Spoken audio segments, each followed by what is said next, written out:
नमस्कार दोस्तों, ज्योतिष का सफर अपना लेटेस्ट वीडियो के साथ फिर एक बार आपके सामने उपस्थित है।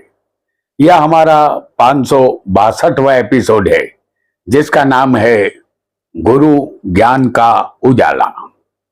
आप सबको नरेश गांधी का सादर प्रणाम। दोस्तों, अंधकार का नाश करना हो तो सूर्य के प्रकाश की जरूरत होती है।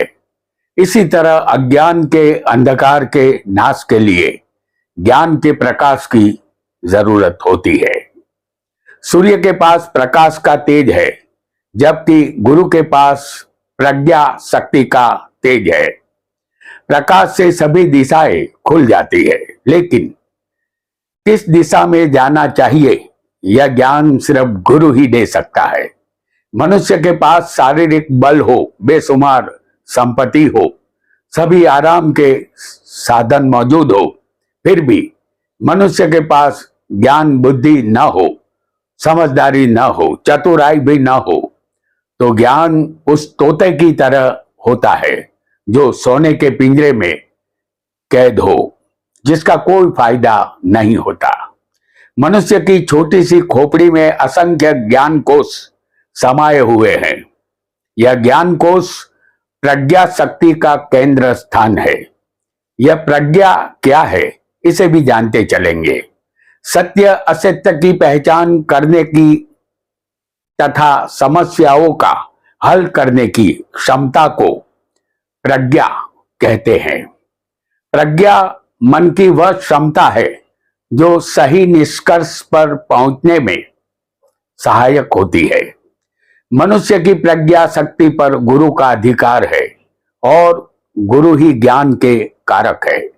हमारा ऋग्वेद ज्ञान का भंडार है। हमारे कीमती और मूल्यवान आभूषण हम किसी गुप्त जगह पर रखते हैं, जबकि इस दुनिया में ज्ञान से मूल्यवान कुछ भी नहीं है। आभूषण चोरी चले जाते हैं, लेकिन ज्ञान की चोरी नहीं हो सकती।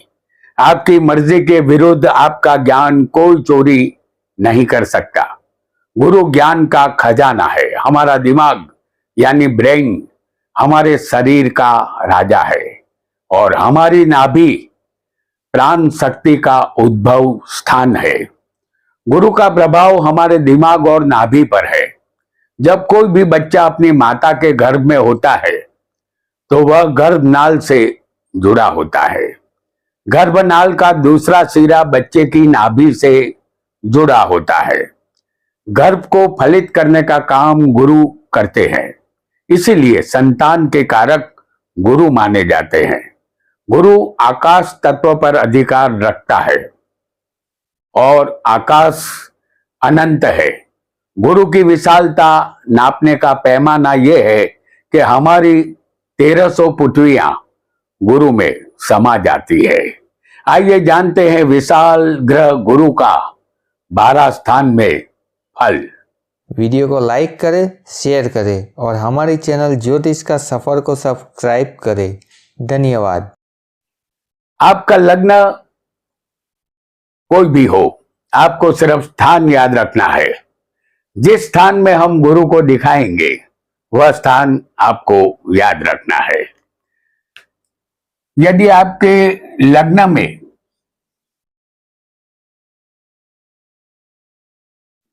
गुरु होगा तो जातक को ये गुरु प्रभावशाली बनाता है और इस प्रभाव का फायदा जातक मानसिक और शारीरिक दोनों तरीके से उठा लेता है। जातक थोड़ा विलासी बनता है, फिर भी उसकी प्रगति धीमी गति से होती जरूर है। जातक समझदार होता है, उसका आयुष्य लंबा होता है। धर्म कार्य में उसकी रुचि अवश्य होती है। शादी यहाँ जल्दी हो जाती है। दाम्पत्य सुख उसे मिलता है, साथ ही संतान का सुख भी जातक को मिलता है। दूसरे, धन स्थान में गुरु ईमानदारी से रुपया कमाने की प्रेरणा देता है। अलबत्ता जातक धन संपत्ति इकट्ठी नहीं कर पाता, क्योंकि ज्ञान और धन संपत्ति का मेल मिलाप कम ही होता है। कभी कभी ऐसे जातक को अपना खुद का घर खरीदने में एक लंबा समय निकल जाता है। जातक की वाणी मधुर होती है, उसकी आंखें तेजस्वी और प्रभावशाली होती है। दूसरे गुरु जातक का कुटुंब बड़ा और विशाल दर्शाता है। तीसरे पराक्रम में गुरु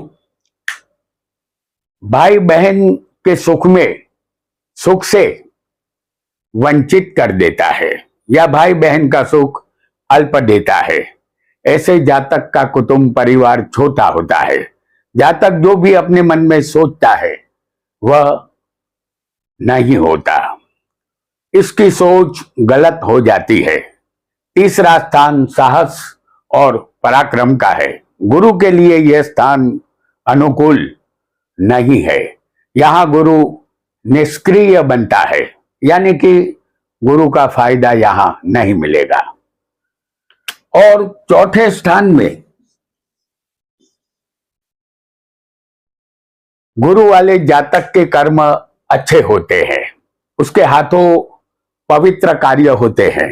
धन धान्य माता और मित्रों का सुख उसे मिलता है, लेकिन घर में साफ सफाई का थोड़ा अभाव होता है। ना ही नौकर चाकर का सुख होता है। स्वच्छता और व्यवस्था के नाम पर जातक बिल्कुल जीरो होता है। और गुरु यदि पंचम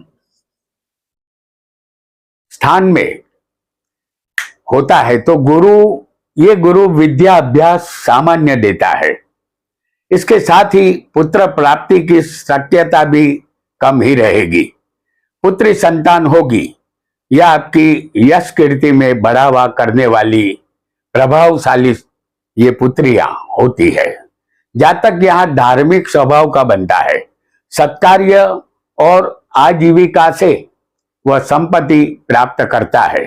लेखकों, शिक्षकों और बुद्धिजीवियों की कुंडली में पंचम में गुरु दिखाई देता है। आपकी कुंडली में गुरु यदि छठे होगा तो अपने मामा का सुख कम ही मिलेगा। शत्रुता और वैर भावना किसी के साथ होती है। अलबत्ता आपके शत्रु कमजोर पड़ते हैं, फिर भी बदनामी यहां मिलती है, जिसके कारण कोर्ट कचहरी के चक्कर लंबे समय तक काटने पड़ते हैं। उसके बाद भी यश नहीं मिलता। जिसे छठे गुरु हो उसके साथ दुश्मनी करनी नहीं चाहिए। दुश्मनी महंगी पड़ती है।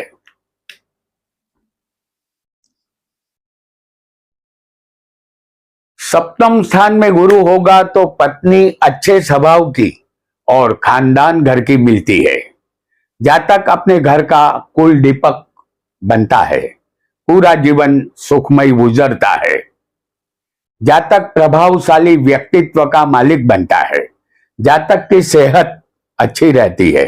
साझेदारी में जातक व्यापार न करे तो अच्छा है। उसे स्वतंत्र रूप से व्यापार करने से लाभ मिलता है। और आपकी कुंडली में गुरु अष्टम में होगा तो हर तरह से ये गुरु निर्बल फल देता है। यह गुरु आयुष्य लंबा देता है, लेकिन शारीरिक पीड़ा भुगतनी पड़ती है। इस स्थान का गुरु रुपयों की तंगी देता है। मृत्यु आसानी से नहीं मिलती। मृत्यु का एक लंबे समय तक इंतजार करना पड़ता है। इस स्थान का गुरु अच्छा फल नहीं देता। और आपकी कुंडली में गुरु नवम स्थान में होगा तो जातक को उच्च शिक्षा मिलेगी। गुरु अच्छी सफलता भी देता है। इस स्थान में गुरु उत्तम फल देता है।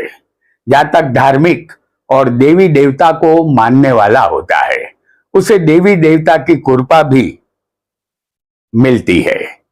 सरकार के साथ लेन देन अच्छा रहता है। जातक ब्राह्मणों का आदर करता है वह नसीबदार बनता है। आपकी कुंडली में गुरु यदि दशम में होगा तो आपके हाथों सत्कार्य होंगे, आपको दान धर्म करने में आनंद मिलेगा। अच्छे मार्ग से नीति पूर्वक धन आप कमाएंगे। आपकी जान पहचान बड़े लोगों से होगी। हर क्षेत्र में आपको सफलता मिलेगी। आपको अपने संतानों की चिंता रहेगी। आप कर्मवान बनेंगे। और यदि आपकी कुंडली में गुरु 11वें स्थान में होगा तो आप चालाक और चतुर ये गुरु आपको बनाएगा।